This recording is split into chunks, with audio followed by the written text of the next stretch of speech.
1, 2, 3, 1, 2, 3. Joel, are they all working? Are they all working? 1, 2, 3. 1, 2, 3. Maybe like a 3-second going on. 1, 2, 3. 1, 2, 3. Talk to him. Okay, what key? How about over here? Okay, C minor.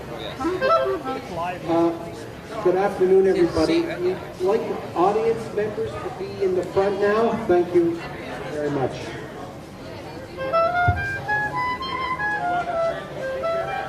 Is it a major doing it or a minor doing it?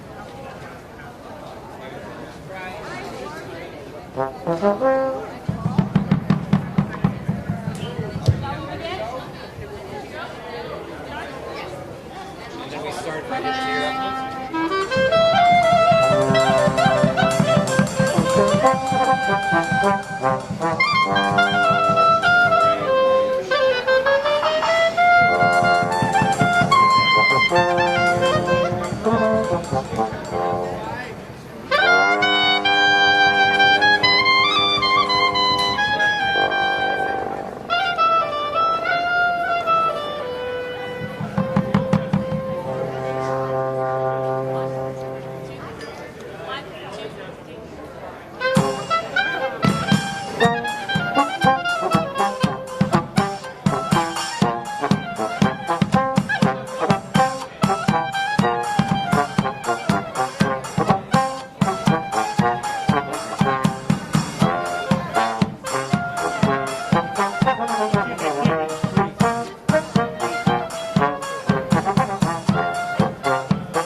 Can people hear me on this mic?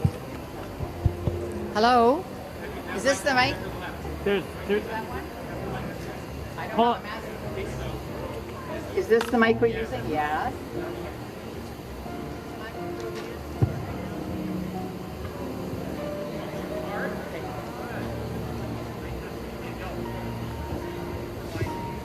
Do I have to leave? Hello. Okay. Welcome. I want to thank the horror machine who just ushered us in and warmed us up and who share the love of the Jewish people with us. I'm going to ask Rabbi Dr. Moshe Maravich to come forward and sing O Canada. If you're able to join along, please do.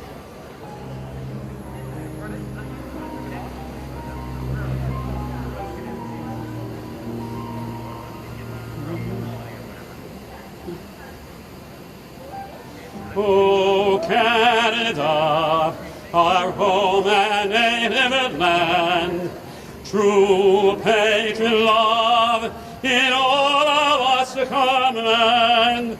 With glowing hearts we see thee rise, the true north strong and free. From far and wide, O Canada, we stand on guard for thee. God, keep our land glorious and free. O Canada, we stand on guard for thee. O Canada, we stand on guard for thee.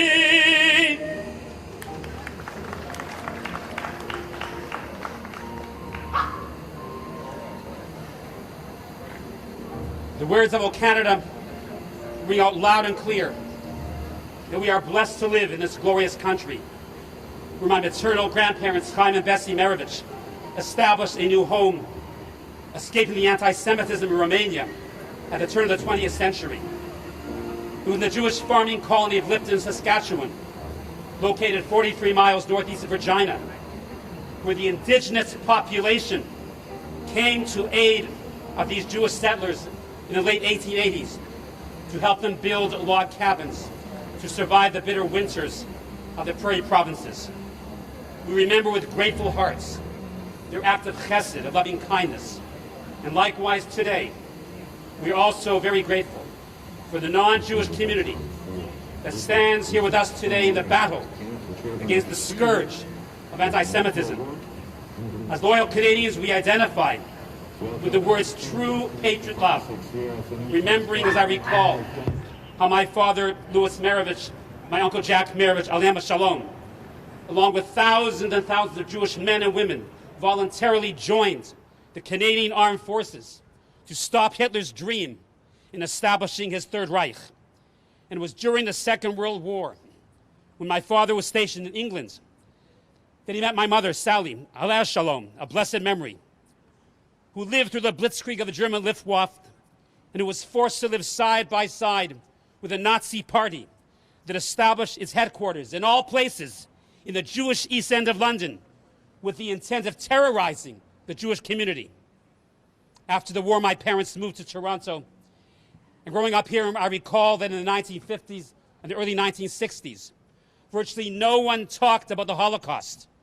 For the numerous survivors of the Nazi concentration camps, it was just too raw to be able to share the memories of loved ones who were slaughtered simply because they were Jews.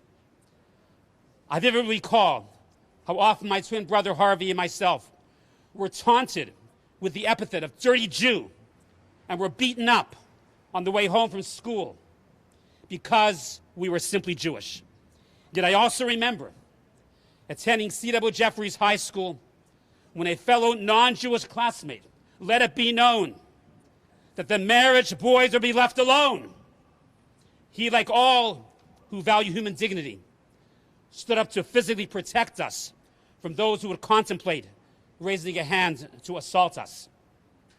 And so for that reason, who could have predicted that in 2021, here on the streets of Toronto, Jews should fear for their lives because they consciously choose to proudly proclaim their attachments to the Jewish people and to the one Jewish nation state in the Middle East that has served as a beacon of light and hope for Jewish refugees from Europe and Arab countries.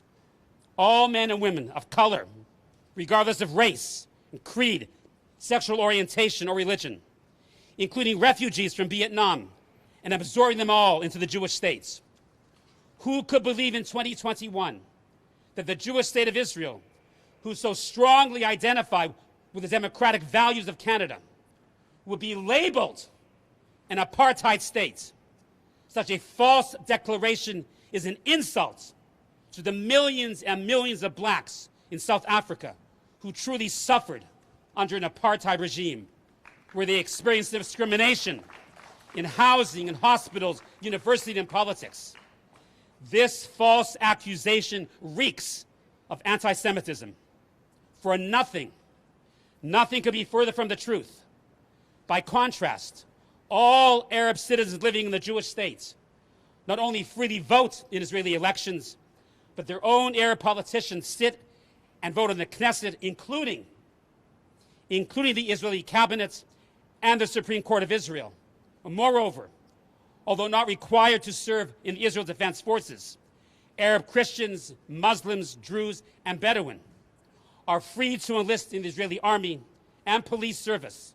And most poignantly, during the COVID-19 pandemic, Arab citizens and Palestinians received access to Israel's vaccines. How unfortunate it is that Israel is falsely demonized as an apartheid state, another manifestation of blatant anti-Semitism. Therefore, how much more so here in Nathan Phillips Square, dedicated in honor of Toronto's first Jewish mayor, who contributed so meaningfully to this modern metropolis, that we meet today to end Jew hatred. As we confront this new epidemic, as a Jewish community, we are so very thankful for all who stand with us here in person, and the thousands upon thousands who are joining us virtually to confront anti-Semitism. May we be so blessed to witness the turning of a new page in this most righteous endeavor. May God indeed keep our land glorious and free. Toda Rabah. Thank you.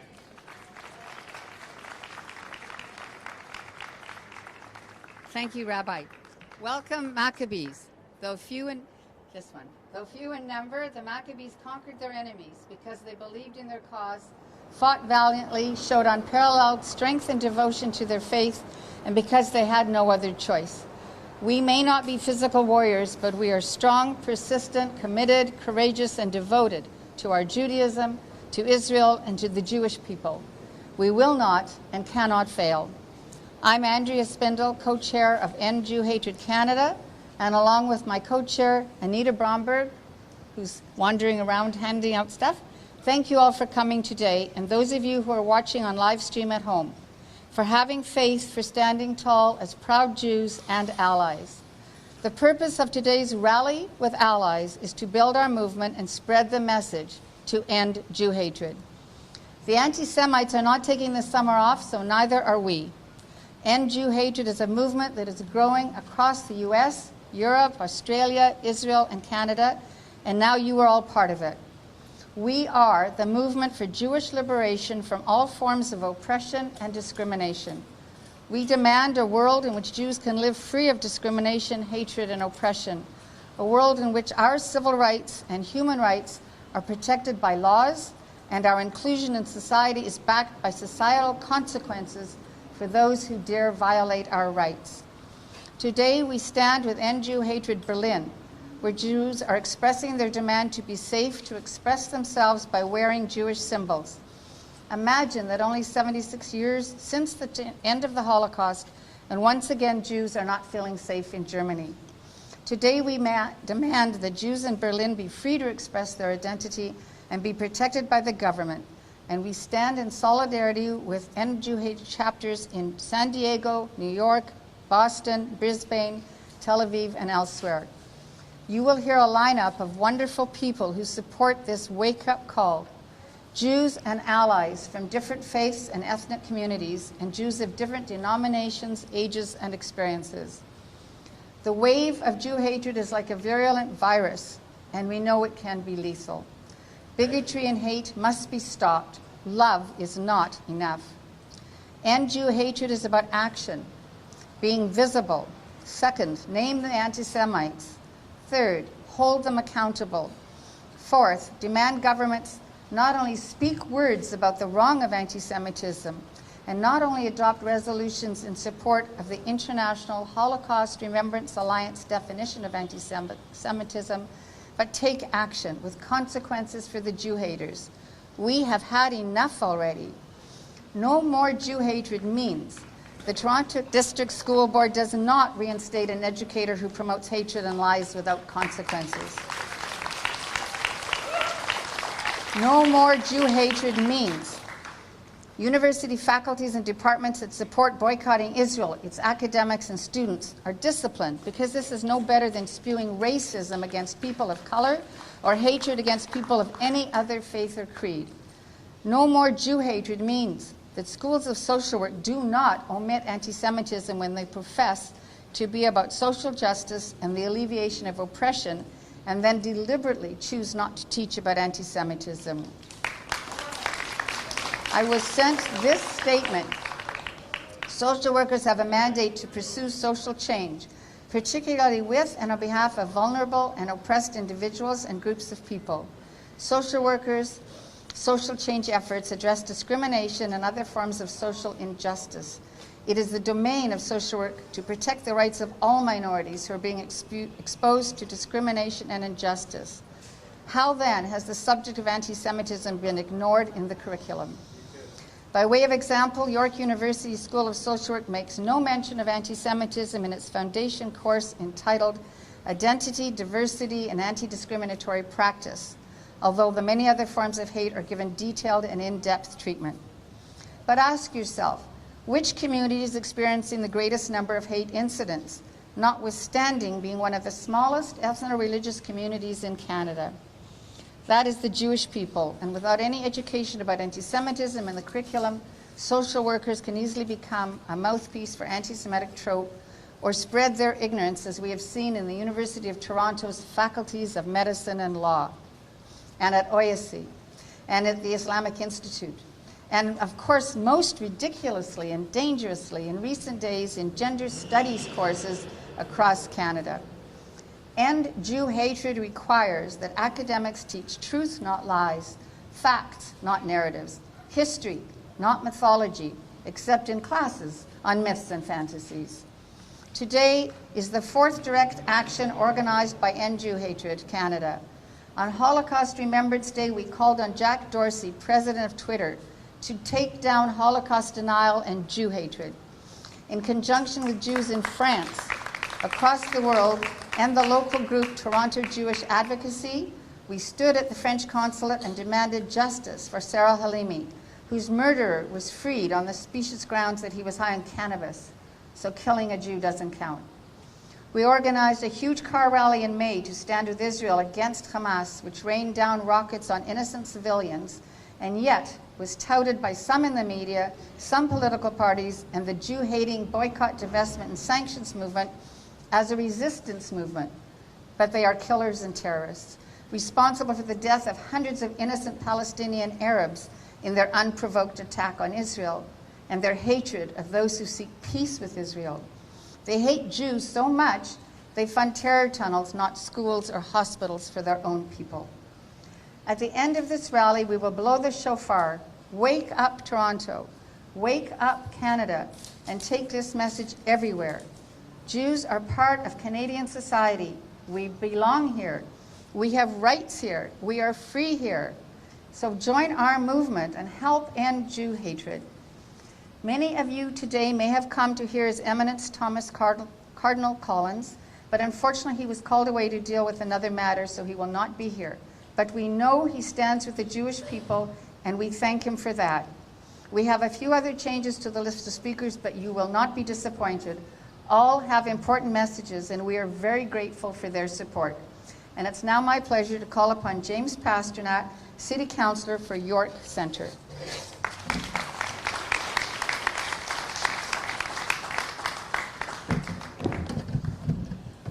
Thank you very much. Shavua Tov, Zarim Tovim. Thank you very much to the Canadian Anti-Semitism Education Foundation, their partners, and of course our supporters here from across all walks of life in Toronto. I have a letter from Mayor John Tory, and then I'll have my own remarks. Good afternoon. Thank you for gathering today at Nathan Phillips Square to raise awareness around a very important and topical issue for our fellow Torontonians have been facing. I want you to know that despite me not being there in person with all of you, I am an ally and fully support the work that you do and the message you are spreading. Anti-Semitism has absolutely no place in our city, and I continue to stand with our Jewish community against this hatred. No Torontonian should ever live in fear because of their religious faith. Data for the Toronto Police Hate Crimes Unit shows that Jewish community was the most frequently victimized group in 2020. Anti-Semitic attacks have continued in 2021 with an extremely troubling rise in recent months. I want to be very clear that this is absolutely unacceptable and will not be tolerated in our city. That is why it is so important we gather and take a stand together. I continue to urge everyone who witnesses an act of hate against our Jewish community to report it to police. We must never be afraid to confront anti-Semitism or any form of hatred targeting any community in our city. Last month, I led City Council in unanimously condemning the recent rise in anti-Semitic activity. My motion brought forward recommendations for the cities, for All Toronto Public Education Initiative to target anti-Semitism this year and direct city divisions to support the Jewish community on how to report hate crimes and express support for a National Action Summit on Anti-Semitism. Earlier this week, I attended the National Summit on Anti-Semitism.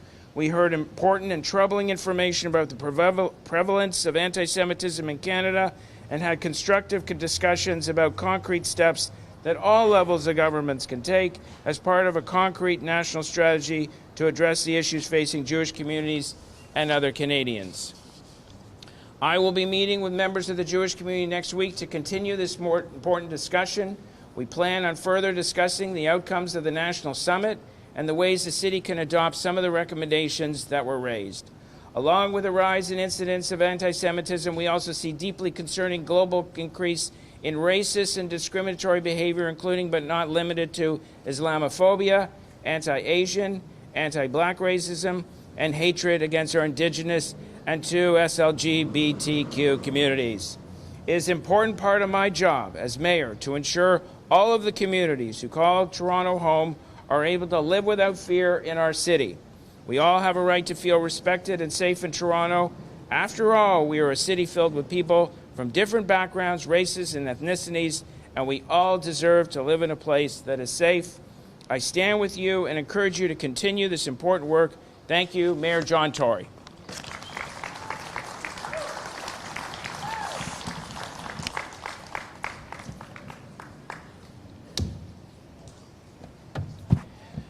So 60 days ago in this square, which is surrounded by the halls of democracy and the pillars of justice, was the scene of unspeakable racial slurs against the Jewish community and unimaginable demonization and threats against those who stood up for Israel. I have seen the videos. I have heard eyewitness statements. I have been provided with a list of threatening words and phrases against the Toronto Jewish community. And I was thinking to myself, did this really happen here in Toronto? Well, we are here today not just to stand up against hate, but to take back the square. We will not be afraid. We are here to bring a message of peace, of faith, and harmony. Any drift back to the dark days where hate was the currency of inclusion must not take its insidious foothold here. The war without end is the fight against prejudice, intolerance, and the scourge of revisionism. Toronto and Canada have always been a stellar reputation worldwide of being a place where people could come from all over the world to settle, to raise a family, to start a business, to practice their faith, and go about their lives in peace and security. We cannot let that change. We need a strong reckoning with where we are and where we want to be. The vast majority of Torontonians just want to get on with their daily lives, free of harassment, free of intimidation, and free of fear, and of course, free of hate.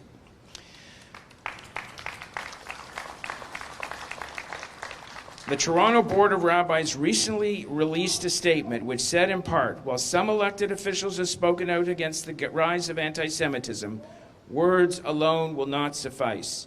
We urge all levels of government to bring the full force of the law to bear on individuals and groups who commit anti-Semitic acts. Well, they are right. What we have been doing to contain and respond to the world's oldest hatred is not working. Those who masquerade as defenders of freedom of speech and use the fig leaf to justify their hate must be met by the strength of our judiciary, the moral fiber of our resolve, and the political will to stand up and speak out.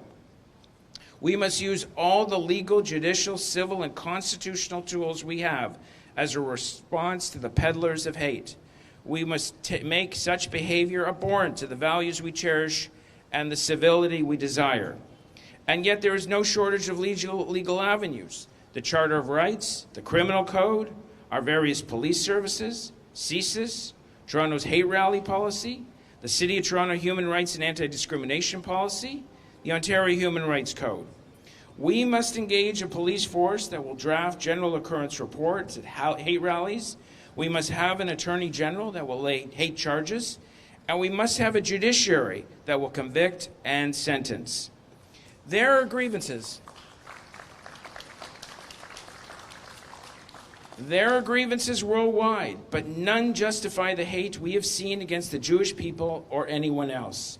For all residents of our great city, we must speak with one voice to condemn hate and discrimination and protect our neighbors. After all, civility leads to restraint, and restraint leads to the very community we want. Remembering the truism and warning from Elie Wiesel, in any society, fanatics who hate don't only hate me, they hate you too. They hate everybody. In the end, when we connect the dots of who we are and where we come from and where we want to be, we are a city that needs the restraint, the spirit, the shared love that comes from our clergy, from our houses of worship, from the inner heart where compassion rules, and from the cherished belief that we are richer not from who we exclude, but who we include. Whether you were born here or chose Toronto to settle here and begin anew, that to keep this city great, to go about our daily lives in peace and comfort and freedom and dignity, if we are to be a city of high purpose and a people of Tikkun Olam, we must work as one, sharing not just a postal code, but the values and character that define who we are.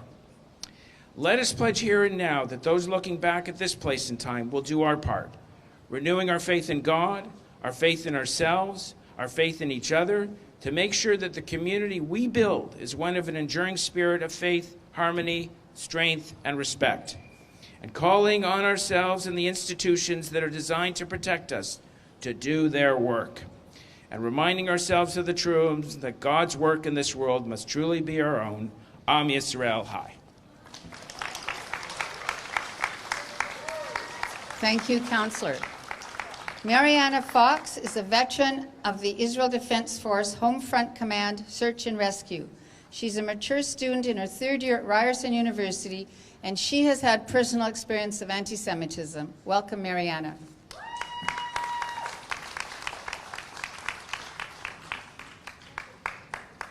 Hello, Canada. Toronto. Hello? Hi. Hello, Canada, Toronto. Yeah. My community. Hello to all those who came out to show support today. I thank you. As a Jewish student and as a veteran of the IDF, seeing all of you, this is an illustration of my why. With the rise of anti-Semitism, I'd like to share a few words.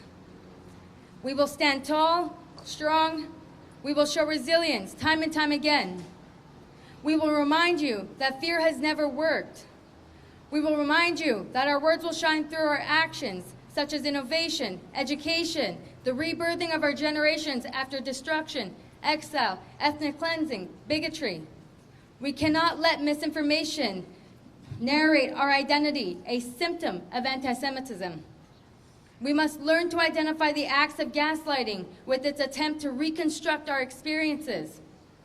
to my peers and allies of all backgrounds, we will remind you that whether you're female, non-binary, male, POC, LGBTQ+, differently abled, neurodivergent, youth, elderly, religious or not religious, we will remind you that we, the Jewish people, no matter the amalgamation of identities, no matter the intersectionality that you experience, we will remind you that we, the Jewish people, accept and identify with this diversity. Many of us identify within these sections as we are one of you, but I ask you, where is your acceptance?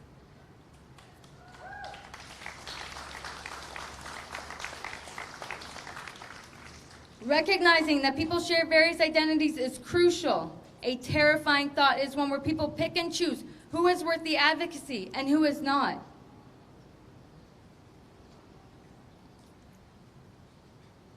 This allows people to measure the value of one's life over another and markets human life as currency, subjugated for exchange.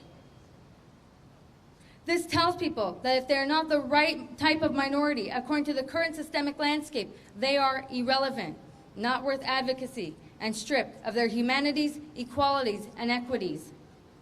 Polarization, classification, and imposing definitions upon others is not advocacy. It's bias, and it's reckless.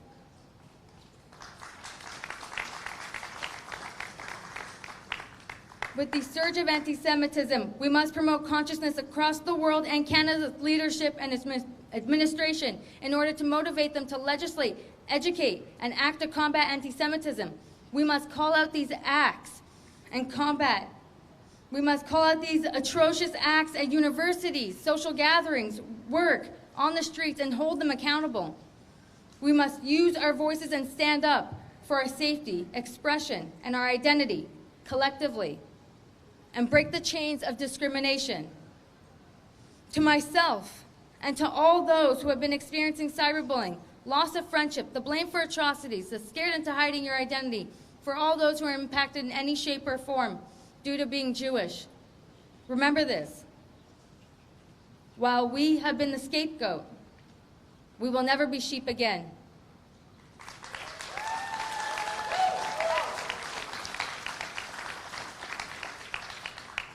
These violent acts can't be left unaddressed or be deprived of attention. We have the right to self-determination.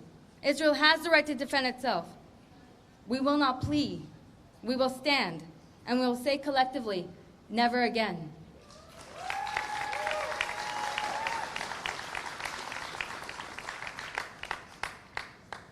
To all those who are mistaking hate for advocacy, the line is clear, but I'll make it very clear for you. Freedom of speech is not a bypass for hate. Thank you.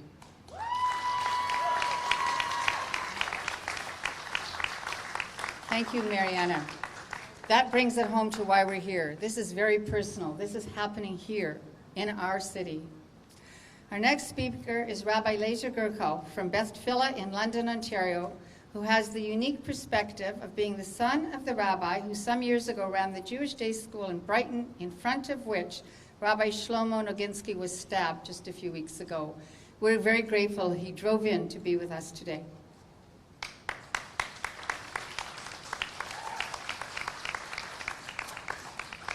Hello, Toronto, and hello to our entire community. I think this is such an important event that I found it necessary, please come up, to drive 2.5 hours each way to be here with you today and share support, to participate, and to be part of this important movement and message. We are a resilient people. 1,951 years ago, at this time of year, our people were under attack by the Roman Empire. Just 1 week ago today, we mourned the destruction of the Second Holy Temple. And during this week and the weeks to come, there were still battles being fought in Jerusalem, battles we lost then, but battles that we continue to fight because we are a surviving people.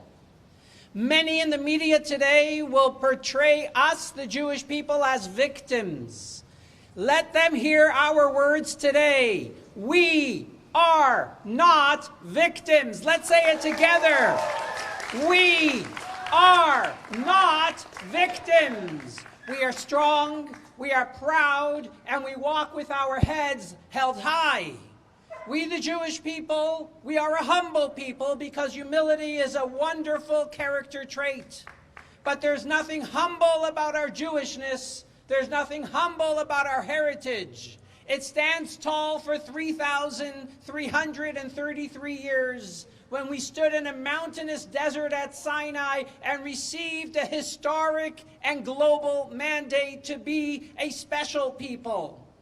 And if we suffer for it sometimes, that doesn't diminish the specialty of our mandate and our creed, and most important, our heritage. And sure enough, on July 4th, the day that celebrates the independence of the United States of America, the place that invited the huddled masses that suffered in Europe to come and experience freedom, Rabbi Shlomo Noginsky sat on the stoop in a very peaceful neighborhood where I grew up in Brighton, Massachusetts, in front of a building where I attended many times, the institution, the educational institution of the Shiloh House, where I went to school as a child, a school that was founded by my mother and father, who ran it and conducted it for 45 years and then handed it over to the able stewardship and leadership of Rabbi Shlomo Rutkin. Rabbi Noginsky, as you might have heard, it was widely reported, was minding his own business, talking on his cell phone, when he was approached by a man who had told his friends that the Jewish people are a wicked people. He was approached with a gun and was asked for his van keys, which he proffered. But he soon noticed that Khalid Awad did not want his van, he wanted his person. He wanted to abduct him and he wanted to turn him into the cause of suffering for others. Rabbi Noginsky was born in the Soviet Union. When he was 10, he was attacked by hooligans and hoodlums who did not like Jews. His mother enrolled him in martial arts. He became a black belt in judo. He didn't cower in fear. He stood up with pride. When he saw what was before him, he escaped. He led his attacker away from the children who were playing peacefully and happily and blissfully ignorant of what was going on in front of their building. He escaped to a nearby park, which I know well. And there his attacker attacked him nearly 100 times. Miraculously, he missed about 92 of those times, but Rabbi Noginsky was hit 8 times in various parts of his body. Terribly hurt and in pain, he was brought to the hospital with the help of wonderful Good Samaritans who stepped in. But here is what I want to share with you. From the hospital, he sent a message home to his children. And his words were, I want you to continue to walk the streets wearing your yarmulke, your kippah, with pride. I want you to continue to wear your tzitzit, your fringes. I want you to wear all of the identifying markers of our people. Because we don't live in a world of darkness, we live in a world of light. And when forces of darkness encroach and attempt to attack us, our solution is not to cower and hide in the dark. Our solution is to increase the light. Light a candle and banish the darkness.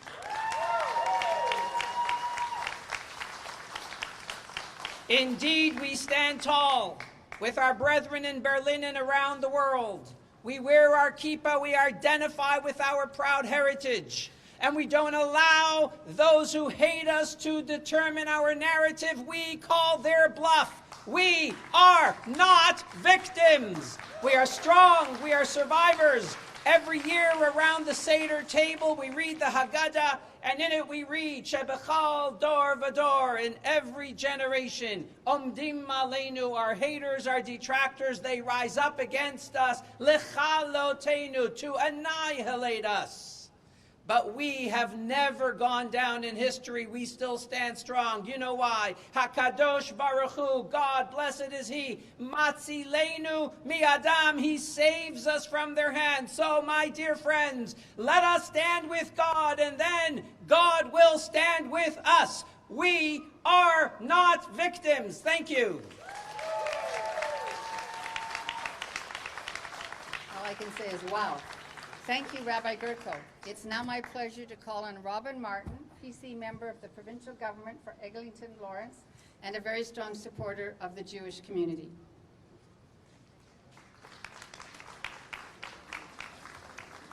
Thank you very much, and I must say that's a tough act to follow.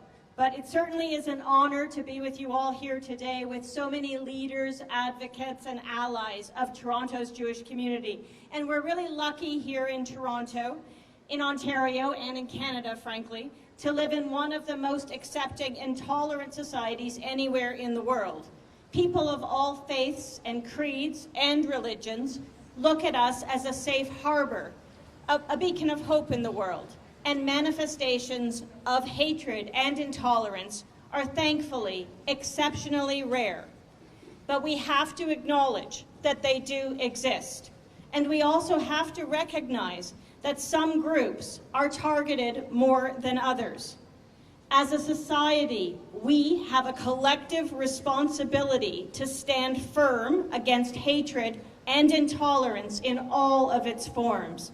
We also have an individual responsibility to do the same.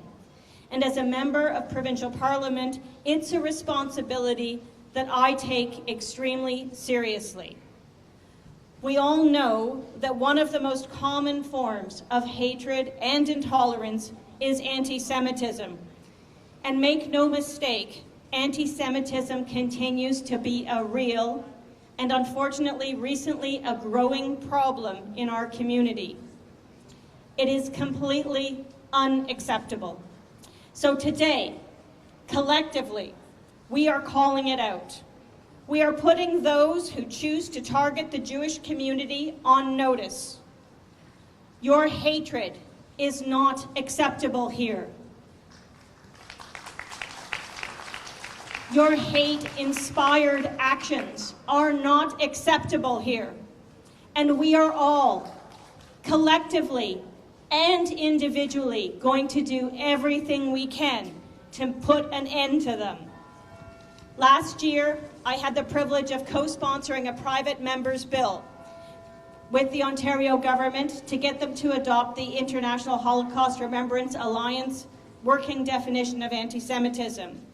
We pushed it forward at Queen's Park, and overcoming the odds, thanks to advocacy and hard work, in October 2020, Ontario became the first province in Canada to formally adopt the IRA definition of anti-Semitism.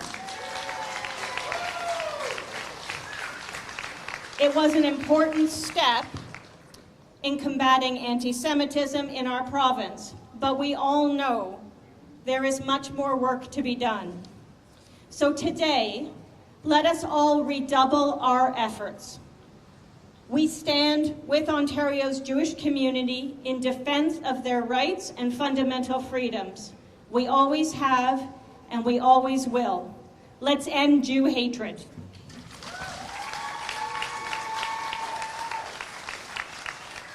Thank you, Ms. Martin.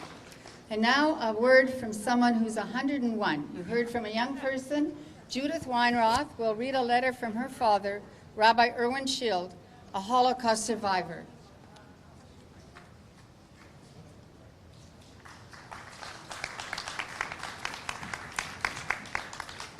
Okay. Let's make sure this works. Okay. I'm going to be addressing my remarks today to Deputy Consul General Martin Rother of the Federal Republic of Germany, who will be speaking after me. Dear Deputy Consul General Rother, in July 1944, a week after Tisha B'Av, with the Russians approaching Riga, the Germans started their retreat to the west coast of Latvia. Before retreating, they killed many of the remaining Jews, and deported the others to the Stutthof concentration camp in Germany. It is not clear which of these groups my grandmother Hetty was in. For some reason, as they retreated, they took with them a small number of young and healthy prisoners, including my Aunt Margaret. It would be another 9 months till she would be liberated. That is, my Aunt Margaret. My grandmother Hetty was not liberated. Today is the 77th yahrzeit of my grandmother Hetty, for whom I am named, as I never had the opportunity to meet her. Now, on behalf of my father, Rabbi Irwin Shield, who did survive, but cannot be here today, I will read the letter that he wrote to his friend, your ambassador, Sabine Sparwasser. We ask that you deliver it to her. We know she is in Germany today, as is the Consul General. We send our condolences for the lives lost in the recent flooding in Germany. Now let all who hear my father's words commit to combating Jew hatred. This is addressed to Sabine Sparwasser, Ambassador of the Federal Republic of Germany.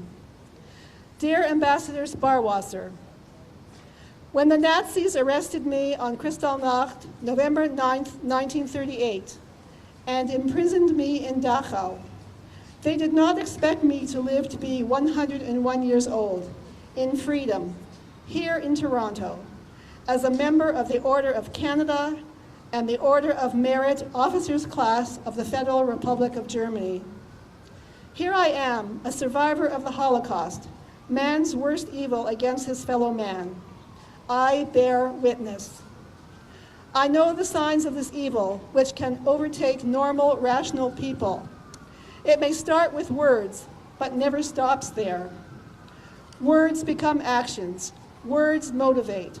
Words tell a story. And words can tell great lies.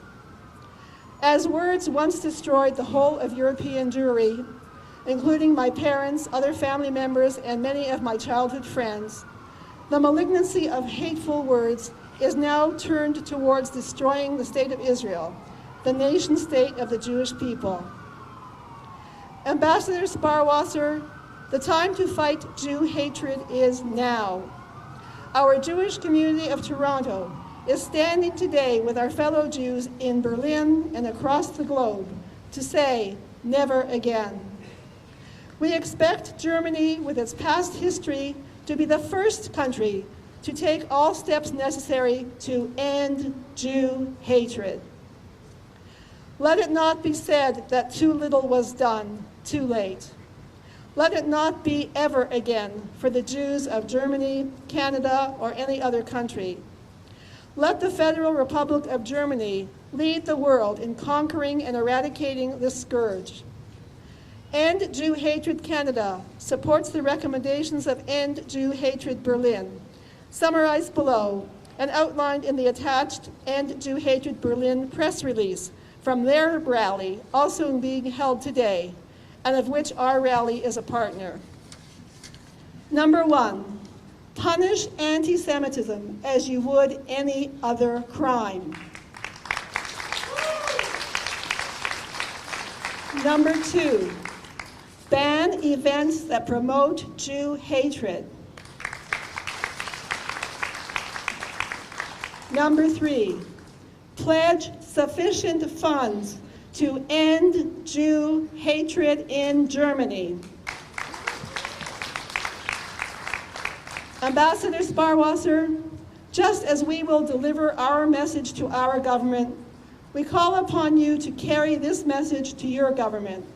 We ask you to stand with the Jews of Germany, the Jews of Canada, the Jews of Israel, and Jews all around the globe in our collective effort to defeat and cure the world of this virus of Jew hatred. Respectfully and sincerely yours, Rabbi Irwin Shield, MADDCM.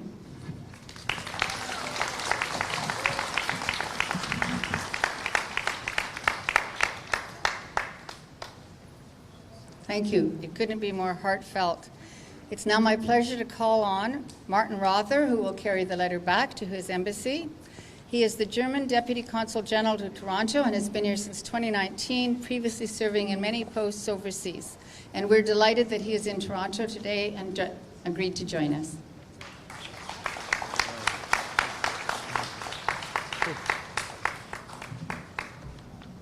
Oops. Well, better? Okay. Hello and good afternoon. As you already heard, my name is Martin Rother and I'm the Deputy Consul General of Germany here in Toronto.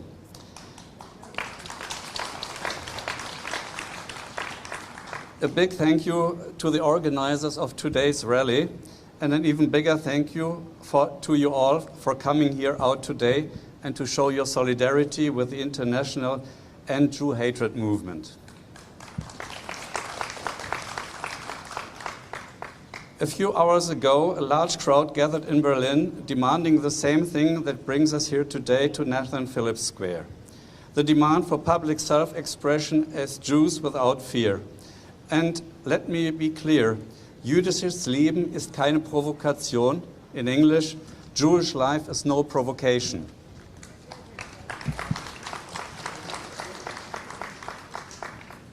"76 years after the liberation of Auschwitz, here I stand as the representative of Germany, and I wish I could say that the remembrance of the Holocaust has made us immune against the evil of anti-Semitism.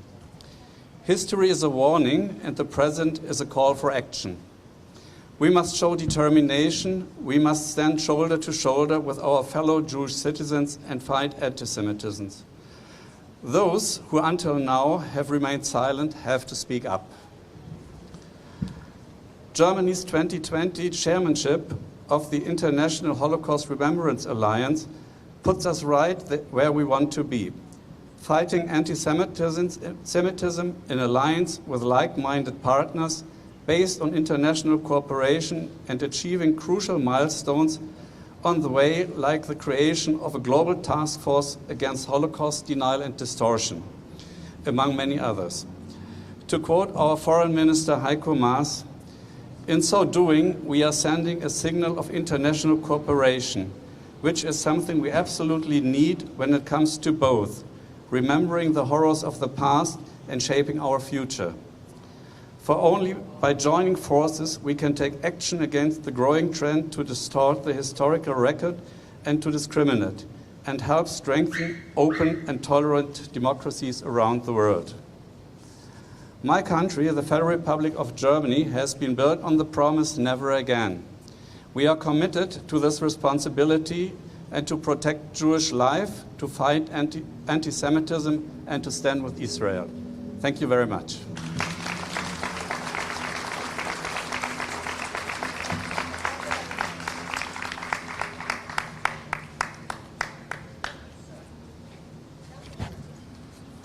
We are grateful for your support, for your words, and for what the German government is trying to do to end Jew hatred.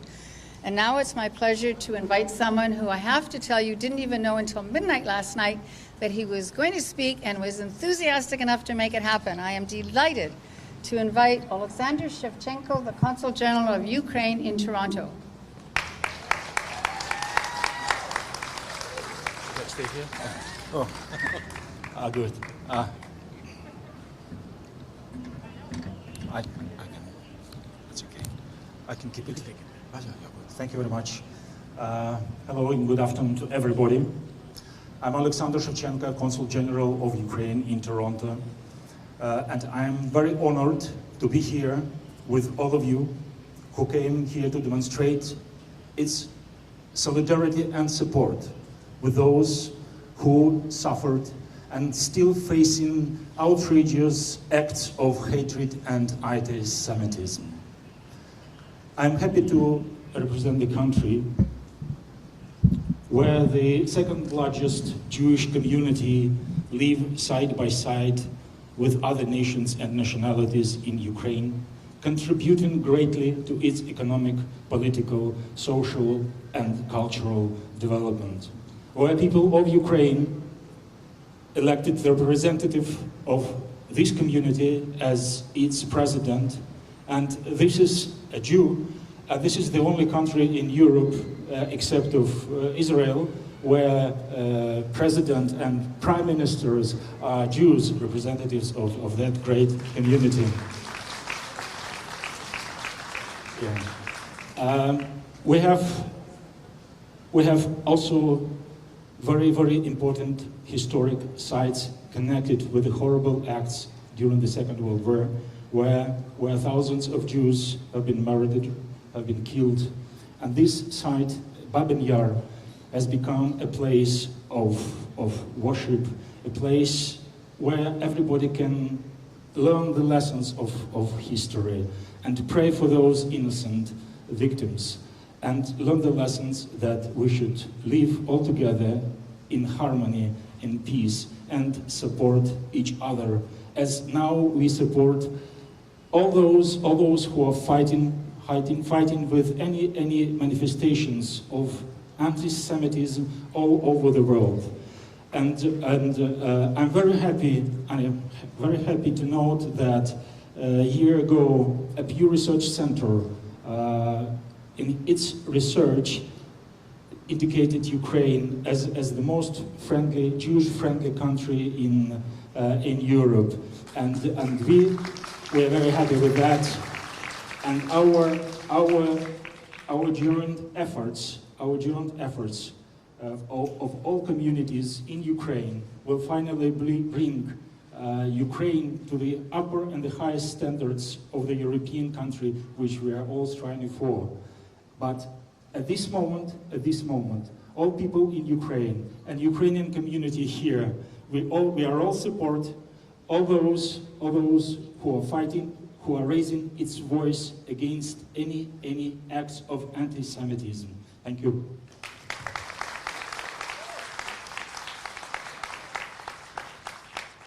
Thank you. I've been told I'm not holding it right and you haven't been able to hear me. Can you hear me now?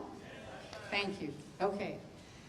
We're very happy to have allies like the two government representatives we've just heard from. And we urge them to talk to their communities, to their governments, to do more, to continue to stand with us, but also to take the message to every other consul general in Toronto that every country needs to stand with you and with us. And now, in the theme of a rally with allies, it's really a pleasure to invite Reverend Senji Neo, a Buddhist chaplain and founder of the Samurai Center for Human Rights and Holocaust Studies.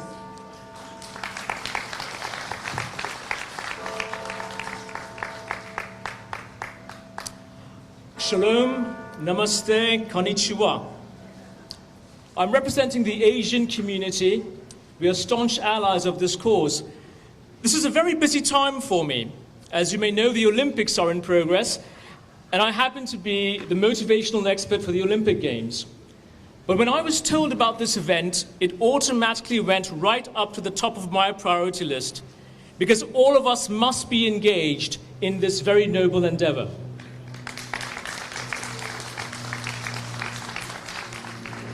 Furthermore, when I heard that there were Jewish people, my brothers and sisters in the community, who were shy and reluctant of wearing symbols of their identity, I decided to proudly wear a symbol of mine. This is a samurai Buddhist hakama, and it's the code of the Bushido it represents. And I wear this with pride in my culture and my ancestors, and I ask you to please wear symbols of your Jewish identity with pride in your culture, in your heritage, in what you stand for.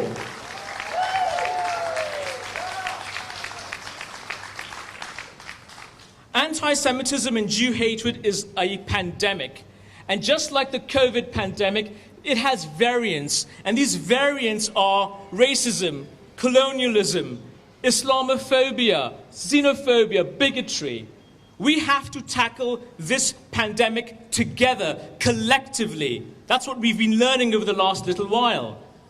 Now, one of the reasons that anti-Semitism has been escalating is because certain people think they are justified due to their political convictions.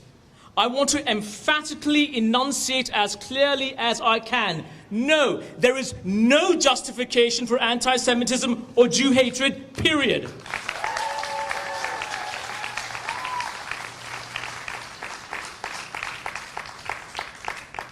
A simple example, let's just say you're not happy with the way the Chinese government dealt with the COVID virus. It does not give you the right to go and attack Asians in the street and foster anti-Asian hate. And that severely impacts my community, so I echo your sentiments. Let's just say you're not happy with the fact that the United States chose Donald Trump to lead the free world. It does not give you the right to hate on our American brothers and sisters.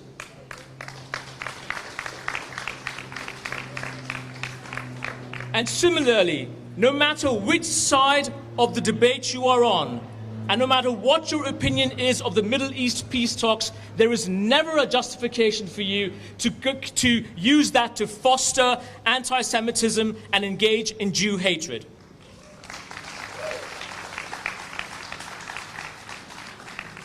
Now, there was a very important incident in history where this theme was exemplified. When Hitler was going on his extremely evil mission of persecuting and exterminating Jews, Japan stood up to Hitler and said, whatever political alliance we have, we do not condone Jew hatred and anti-Semitism.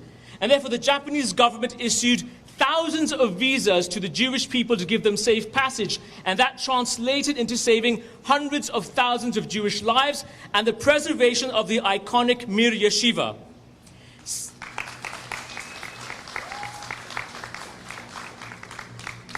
The Japanese diplomat Senpu Sugihara was even awarded the very high title of Righteous Among the Nations by the Israeli government. And in Toronto, when they held a Righteous Among the Nations ceremony, I was very blessed to be invited to represent that samurai culture that is always there to support you guys and defend you. In conclusion, I'd like to quickly just give a shout out to Andrea, to Anita, to Shirley, and all those who've organized this. A few years ago, I was blessed to organize and lead the first multi-faith commemoration of the Holocaust.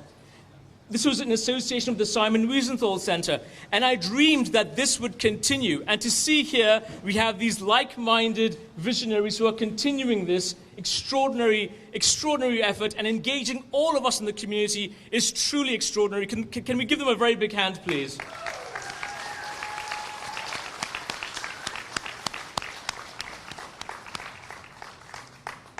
And to end on a simple note of my own culture that I'd like to share with you. This particular hakama, it stands for the code of Bushido, which is a samurai code of honor. And each pleat represents a virtue. Now, I may be uniquely authorized to represent the culture and tradition of the samurai, but everyone here can understand the qualities and the virtues that are universal. And the two main ones I want to talk about, courage and compassion. We need to have compassion for the Jewish people so that we can tell you clearly, we feel your pain, we hear your cries, and we tear up when you do.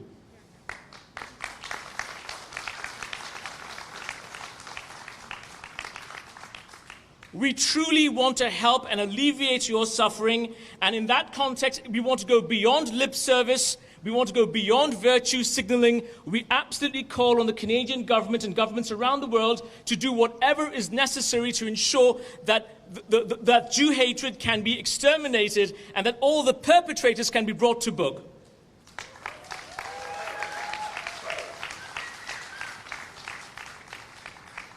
And the other quality is courage. The courage to stand up to the bully, to stand up to the anti-Semites, to stand up to the Jew haters and say, you've got to go through us before you get to them.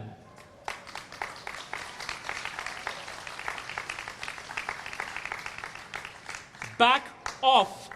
And the message to all the Jewish people, you are not alone.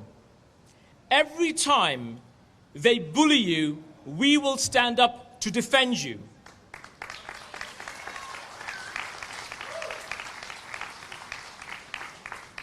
Every time they have the audacity to desecrate a synagogue, we will have the compassion to go and clean it up.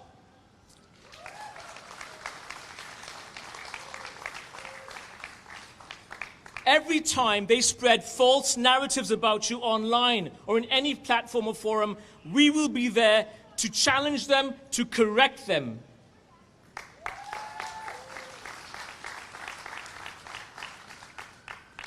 We feel your pain, we hear your cries, we echo your refrain.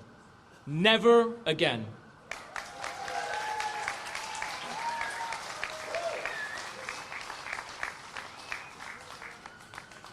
Thank you very much, Reverend Neil. One of the words that is used by our enemies to suggest something bad about us is actually a very positive word, and it's Zionism. Say it. Zionism is wonderful. My favorite Zionist in the Muslim community, someone who's unabashedly Zionist, is Raheel Reza. She is the president of a new global initiative, the Council of Muslims Against Antisemitism, and of the Canadian organization Muslims Facing Tomorrow. Welcome, Raheel.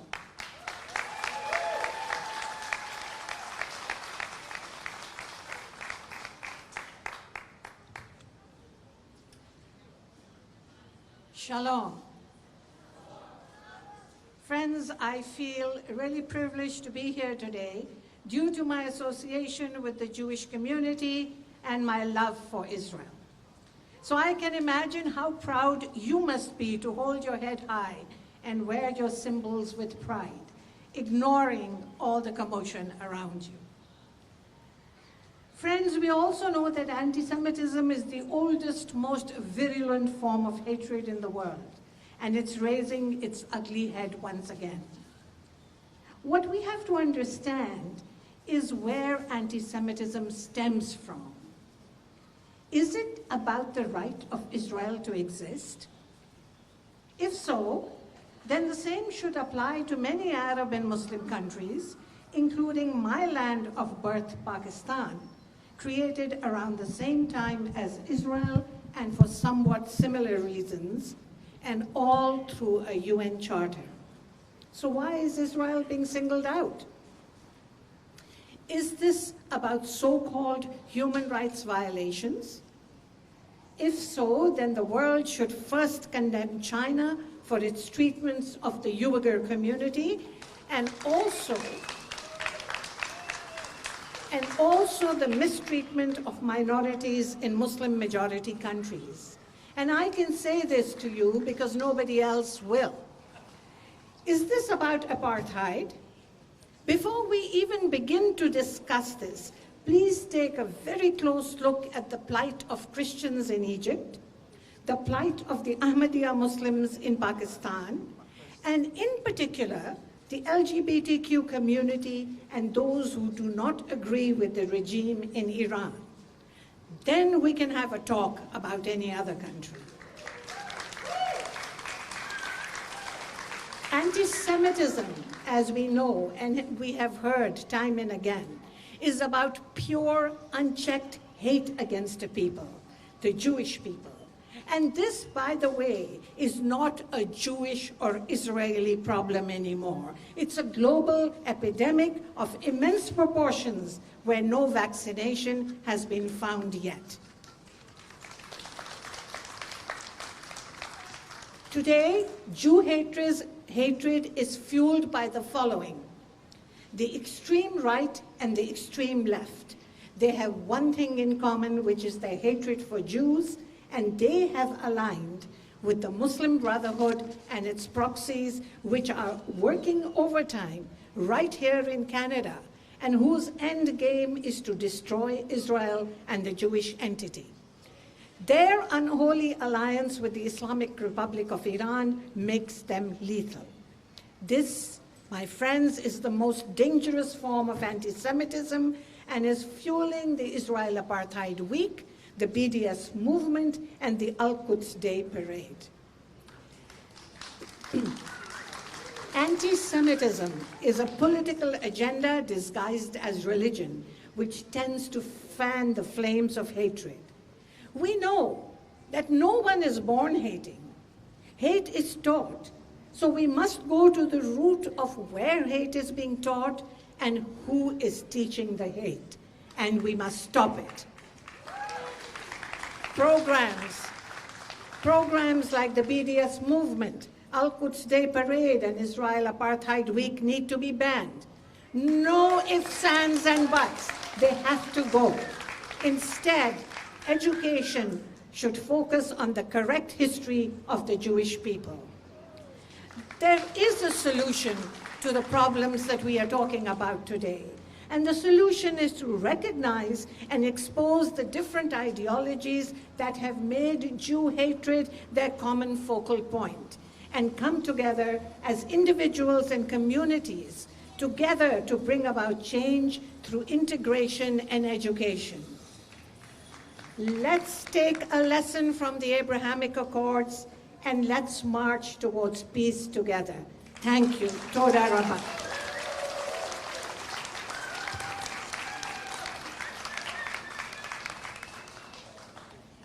Thank you, Rohiel, for those precious words. I'm telling you, we have a fantastic lineup of allies. Our next speaker is Pastor Tek Yu, Friends of Jesus Christ Canada Church, and a spokesperson for the International Christian Embassy, Jerusalem.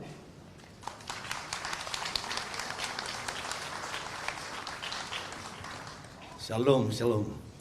Well, friends, I stand here before you today on behalf of the International Christian Embassy, Jerusalem. We are headquartered in Jerusalem, and so our president is in Jerusalem. But he sent a letter, though. He sent a letter, so let me read to you the letter from our president. Jürgen Bühler is the president, and I also stand before you here on behalf of Donna Holbrook, the executive director of ICEJ here in Canada. The ICEJ reassures Israel and the Jewish community worldwide of steadfast support. And this is the message from our president, Jürgen Bühler. At this sensitive moment in Israel's political life, the International Christian Embassy Jerusalem wishes to reassure the Israeli people that our support for their nation is steadfast and anchored in timeless biblical principles, and thus is not contingent on who is leading Israel at any particular time. Our global government, our global movement always seeks to be responsible partners with Israel by making practical and constructive contributions to the safety and well-being of the entire nation, while respecting Israel as a democracy to make its own internal decisions. After going through 4 decisive elections, the year-long coronavirus, the recent conflict with Hamas, the rising global anti-Semitism, the latest denigration of Israel in UN forums, and the ever-looming threat of a nuclear Iran, the Israeli public right now needs to be hearing that evangelical Christians like us stand in solidarity with the state of Israel. In fact, Israel has been gaining millions of new Christians friends around the globe over the past decades. And we fully expect that trend to continue. With its global headquarters located in Jerusalem since 1980, the ICEJ is considered the world's largest pro-Israel Christian organization with branch offices in over 90 nations and supporters drawn from more than 170 countries worldwide. Praise the Lord. We are proud to stand in solidarity with Israel and the Jewish community worldwide and all who support this worthy cause today. So friends, this is the letter from our president. And to me personally, well, I'm glad that I'm here supporting you. See, when we say that you are not alone, there should be somebody beside you. All right? And we are that somebody.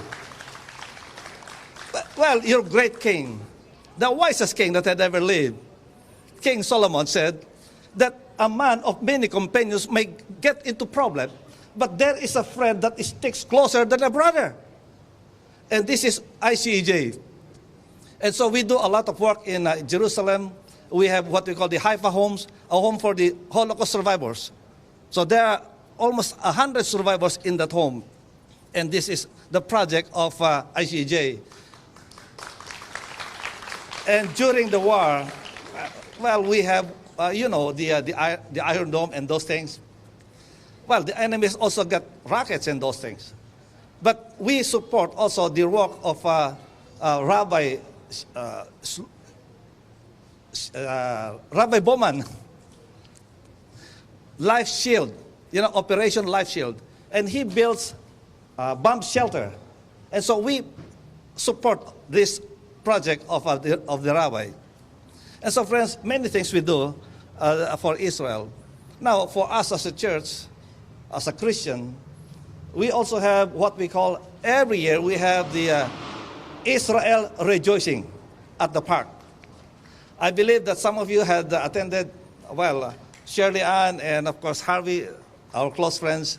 They are always there. They make sure that they will be there every year. And so, friends, this is where we are today, that we are standing with you. You can count on us in times of need. Amen. We shall be the friend that will be there beside you, closer than a brother. Why not? Why not? You know why? Well, I'm sometimes surprised why so many people hate the Jews. And you are a friendly community. I believe, friends, that one day they will be on my side, looking at you in my perspective, and will bless you. They will be your friends. Then shalom will come upon us. And so this is my prayer for all of you, that just trust in the mighty God of Israel. You know why I love Israel? I can say it in one sentence. One sentence. The reason why I love Israel so much, because I love the God of Israel so much. Because the God of Israel is the God of the Christians. And so we love the God of Israel. And so, friends, we are here today just expressing that love. And I pray that all of you will have your peace tonight. God bless. Thank you. And if you haven't seen the best Israeli dancing, you have to see those from Pastor Tech's church. They study dancing, and they do a dance every year in Earl Bells Park. And I don't know if you're open this year, no? Not this year. Next year, we'll all go. Thank you. And just before I introduce the next speaker, since Pastor Check spoke about working with Holocaust survivors, I just want to acknowledge that in our audience is Joe Mandel, a Holocaust survivor, and we wish him well. And thank you for coming. And now it's my pleasure to invite Moses Mawa, President and CEO of Silver Trust Media, founder of Afro Global Television, and a member of the board of the Transformation Institute for Leadership and Innovation.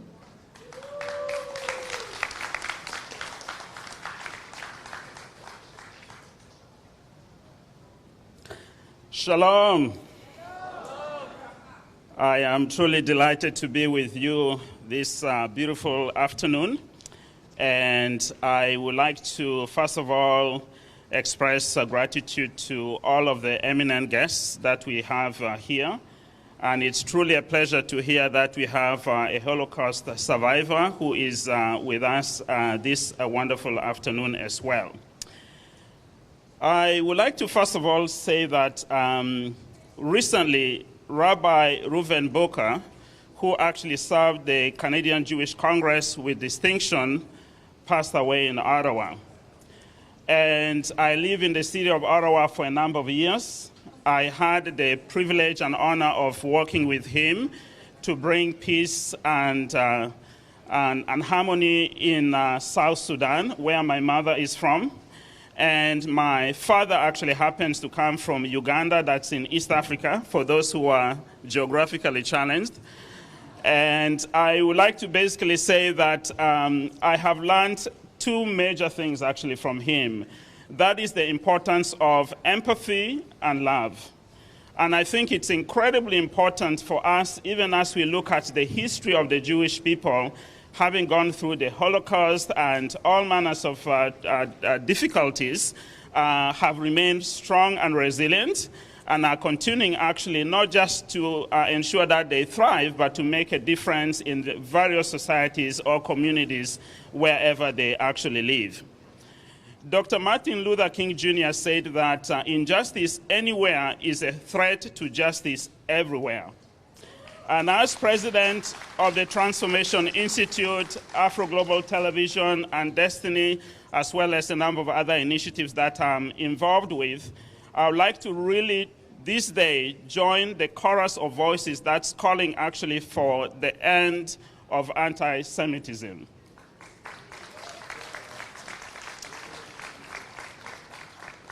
As introduced, my name is Moses, and some call me Moshe, and others, of course, would call me Musa or Mohsen. And I would like to basically say that ages ago, Moses came down from Mount Sinai with 10 commandments. And I have news for you. I feel that there was one more commandment that perhaps is a subset of one of the commandments that's a part of the 10, but an important component of what we so much need in our society today, and that is empathy. Empathy is the nerve center of love, and empathy, I believe very strongly that it is humanity's love language. And we need so much more of that in order to counteract hatred. I would like to therefore take this opportunity to say that among the many clergy that we have here, community leaders, and many others, including business leaders such as myself, we really need to emphasize the importance of empathy. And I believe that an element of it would be to define it as thou shalt not hate. Because hatred, especially directed at the Jewish community, is terribly unacceptable, and we must make sure that we do everything possible to attack that.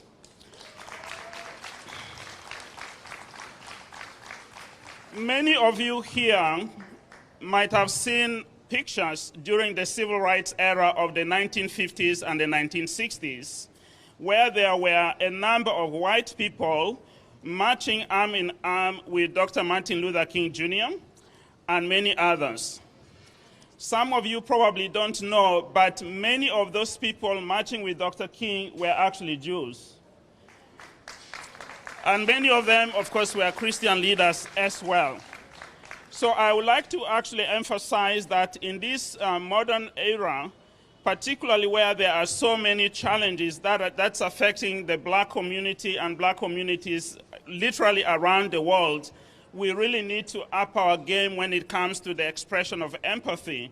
The same way actually Jewish leaders and other Christian leaders, among others, did what they did during the 1960s, we need to work in solidarity to make sure that we recognize the fact that black lives matter, and we need to recognize the importance of the fact that indigenous lives matter, because realistically, if you take a look at the world right now, black lives, or black people as well as indigenous people, we are literally at the bottom of the totem pole, and it's very important that we work together to uplift those actually who really need to rise up.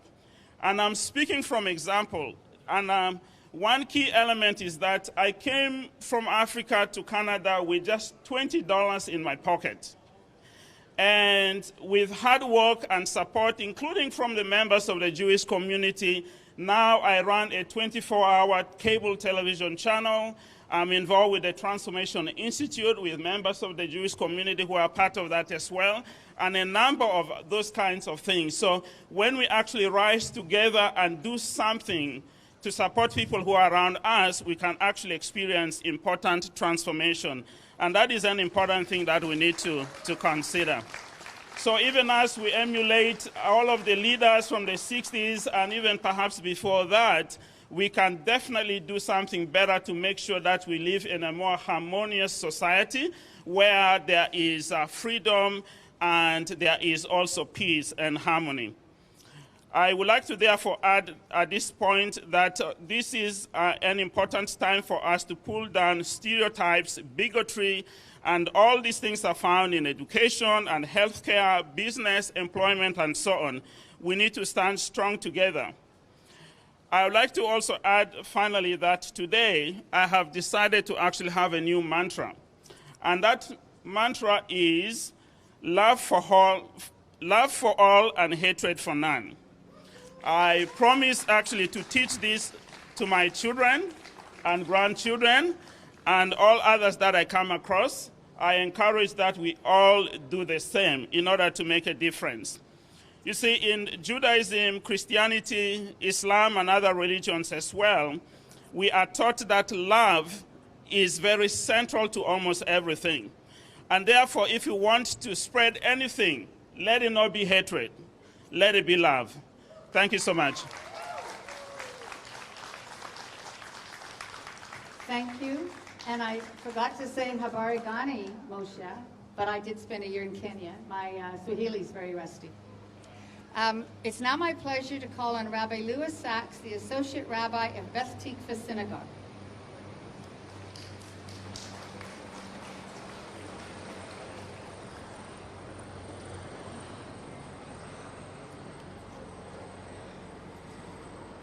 So give it a minute for the thing to pass by us.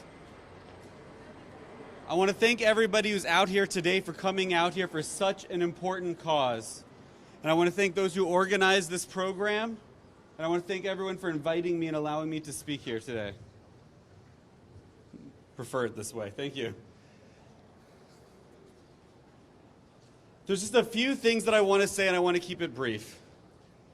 The first thing is that it's wonderful that there are people here today from all sorts of different communities gathered together to support the ending of anti-Semitism. I want to say that Black lives matter. I want to say that Asian lives matter. Queer lives matter, Muslim lives matter, women's lives matter, Indigenous lives matter. But so do Jewish lives. It saddens me when I go across my social media feeds and I see the same people who post and stand up for any other group silent when there is an attack on the Jewish community. It saddens me when I go to rallies or I see them in the news and they don't get the same spotlight and media attention that other rallies do when it's a rally to stop anti-Semitism. When I look around here today, I'm so happy to see so many different people from so many different communities joining us here at Nathan Phillips Square in Toronto. But when I look online, when I see rallies for Black Lives Matter, when I see the Pride Parade, I see Jews at all of these other rallies, at the Women's March, all over the place. Where are the young Jews today? I don't mean to exclude those of you who are here with us, but where are the rest of our peers? Where are our friends? Why is it okay to stand up for any other group, but not for ourselves? I'm reminded of the poem that's made famous after World War II.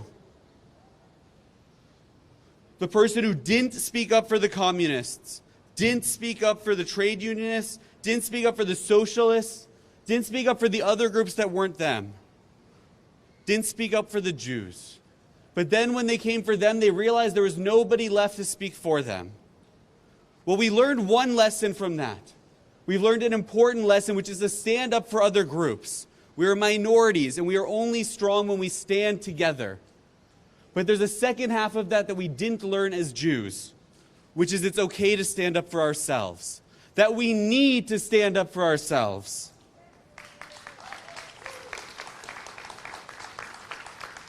In just a couple of weeks, we're going to read in our synagogue's Parshat Re'eh. And it begins with the words, "Behold, I place before you a blessing and a curse." The Midrash, the rabbis teach us a lesson. They say that we can imagine this as two paths put before us. One is easy and one is difficult. One of them looks beautiful and inviting. The other has thorns. The terrain is rocky, and it's going to be tough to overcome. But there's a trick here, the rabbis tell us. The path that looks easy is going to end in thorns. And the path that starts out difficult, that is the good path to take. That is the path to the good life, the easier path at the end, the path we want to walk on.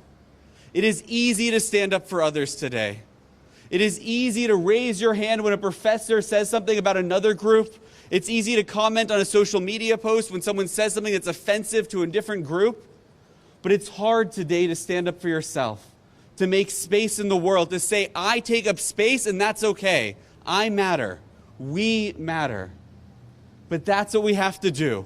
We have to be willing to walk that difficult path, to stand up for ourselves. Because if history has taught us anything, if we don't stand up for ourselves, nobody else will. I'm so happy to see other speakers today from other groups. I'm so happy today to see such a diverse group coming together to end hatred of the Jewish people, to stand up against anti-Semitism. And we should continue to stand up for every group out there when something happens. But as Jews, we have to know it's okay to stand up for ourselves. We must stand up for ourselves. Thank you so much.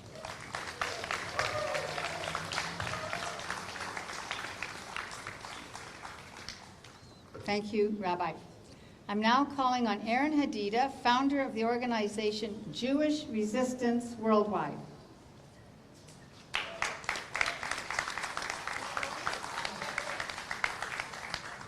Thank you.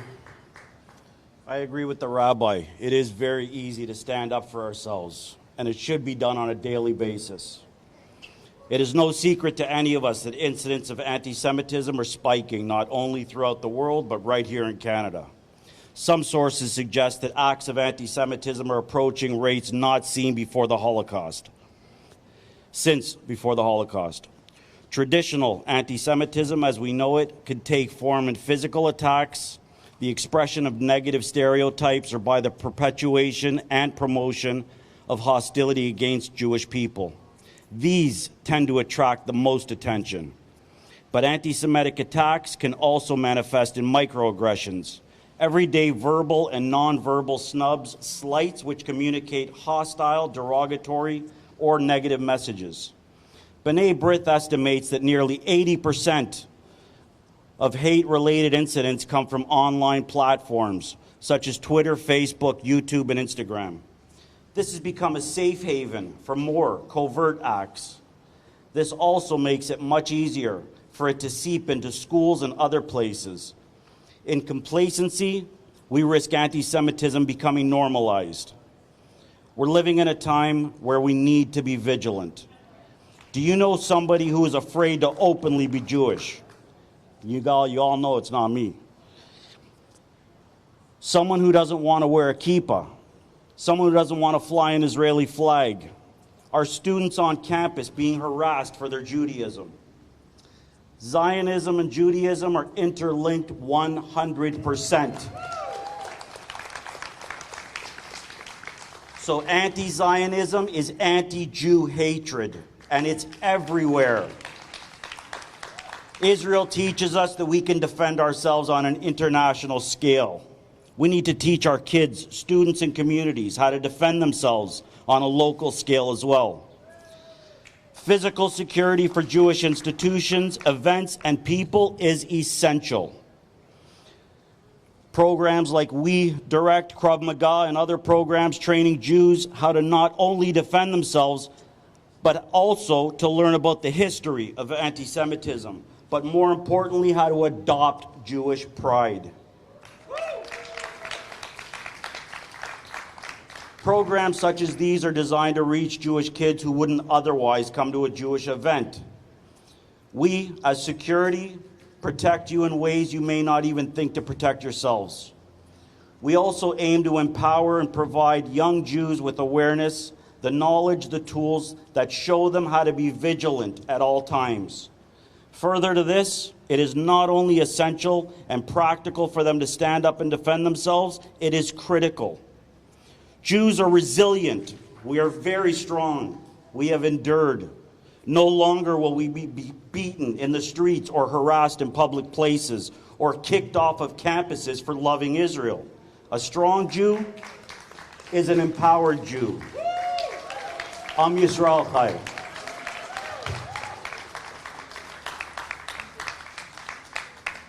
Thank you.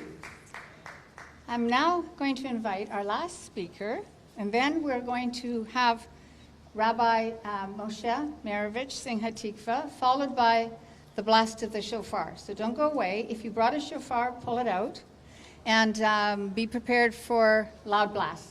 Daniel is the Executive Director of Hasbara Fellowships and a wonderful colleague. Daniel.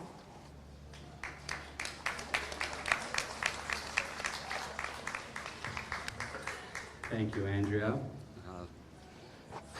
Shalom, good afternoon. My name is Daniel Corin. I'm the Director of Hasbara Fellowships Canada. And I'm here with one message for all of you. Own your Jewish pride. Own your Zionist pride. And do not let the haters get you down. I am humbled to see many of you today waving Israeli flags and showing your Magen Davids. Make no mistake, this flag is not just the flag of the State of Israel. It is the flag of Jewish people worldwide. Right now in Brussels, in Berlin, in New York, in Toronto, there are people afraid to publicly identify as Jews. People afraid to wear the Magen Davids. This week I was at a park church in Dundas wearing my Magen David, and a woman came up to me and said, I want to commend you, I want to thank you for wearing your Magen David in public. I am Jewish and I am not brave enough. This is not Berlin circa 1933. This is Toronto circa 2021. We cannot allow this to happen anymore. We cannot allow our voices to vanish, and we cannot allow others to write our experience for us. All of you wearing your Magen Davids now, never take them off. As anti-Semitism has continued to skyrocket, many are asking why. Why is this happening right now? In my view, one of the biggest problems we face as a community, we're too worried about who's Ashkenazi or who's Sephardic, who's Reform or who's Orthodox, who's conservative or who's liberal. And to that, I think it's all shtuyot. We all need to unite. We all need to unite as one. We are all Jews, and we are all from Judea. We must also work with our allies, and we've seen so many allies here with us today, against their own oppression. Can anyone read this shirt that I'm wearing? No? Jews are from Judea. I wear this t-shirt to educate others that Judea is not another word for Israel. That is it. Okay? We are not from Poland or Ukraine. We are not from Tashkent or Casablanca. We are not only a religion. We are a nation. We are a people. It is time that we understand this. It is time that we come together. Forget about the semantics and present a united front. Right now we are witnessing a movement that aims to destroy the world's only Jewish state. And make no mistake, the proponents of this movement have no problem with any other state. That is anti-Semitism. That is Jew hatred. As Jews and as Canadians, we have a unique responsibility to educate those around us about Judaism and about Zionism. And we also need to educate ourselves, because there's so much misinformation in our own community. Number one, anyone here, go home after this, read a landmark survey from 2018 of Canadian Jews. It shows that Canadian Jews, without a doubt, Zionism is our normative form of identification. For Canadian Jews, only 8% of Canadian Jews do not support Israel. 8%. For any anti-Israel groups that have Jewish in their name, and I won't name them, I won't give them the satisfaction, they are fringe, they are a fringe radical minority. Just because they are the loudest on Twitter does not mean they represent us or our community. Number two, do not let others to define Zionism, Judaism, or anti-Semitism. We get to define these terms. If you call that, if you see it, call it out. Okay? If you are a true progressive, you support Zionism, which does not negate the experience of Palestinians or Arabs. I have met thousands of Zionists in my time as a Jewish community professional, and all of them support peace and prosperity for two peoples. If you are anti-Zionist, you are anti-peace. I see a great sign here, so I believe somebody that had it. It is only anti-Zionists who want to see death and destruction. Do not forget that. Number three, you can indeed support Palestinian rights without supporting terrorism. You can support Palestinians without supporting Hamas, without supporting the PFLP. You can support Palestinians and Israelis alike because neither of us are going anywhere. Number 4, as I said, Jews are not only a religion, we are a nation. As a Bukhari Jew, I like to remind others that Jews comes in all shapes and sizes and colors. The reason we speak different languages today, the reason Jews are scattered, is because we were exiled from our homeland. But we never lost sight of who we are. For thousands of years, for those of us in the diaspora, we yearn to return home. For thousands of years, we kept Israel in our hearts. That is Zionism, and it predates political Zionism by millennia. Take this knowledge and educate those around you. There are 22 Arab countries in the world. To quote the great Hillel Neuer, tell me, where are your Jews? Yemen, Iraq, Egypt, Syria, you all had huge Jewish communities. Where are your Jews? They are gone. Because the only apartheid that exists today is in the Arab world. It does not exist in Israel.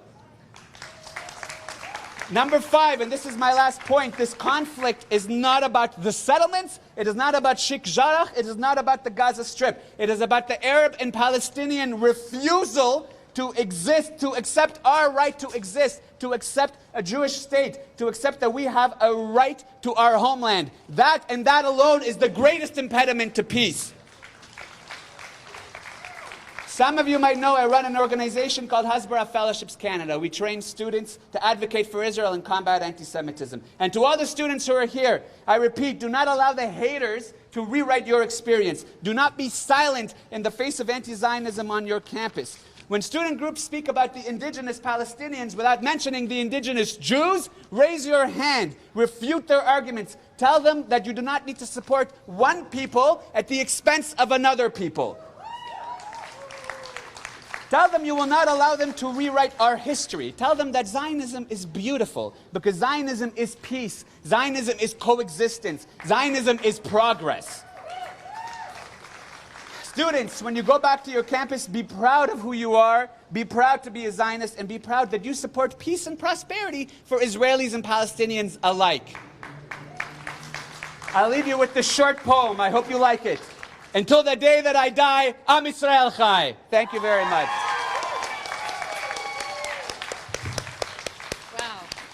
Wow, that's important. So I need to thank the volunteers who put in a lot of time organizing today, all of the special monitors wearing shirts who've been wandering around making sure we're safe and that there are no incidents.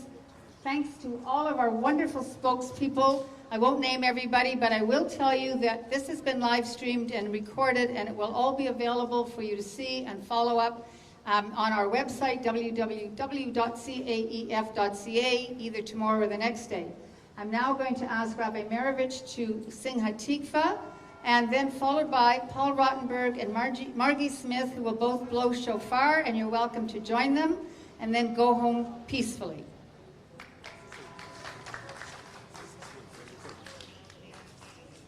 We will sing Hatikva, and then we will blow shofar. We will blow Tkiya, Shvarim Trua, and then Tkiya Gdola. Anybody who wishes, please join us for the Tkiya Gdola. We have heard some tremendous messages against anti-Semitism and for freedom. We blow the shofar for freedom, not just for the Jewish people, but for all the people of the world. Our message to all the people of the world, our reason for being a chosen people, freedom to everybody. Thank you for coming.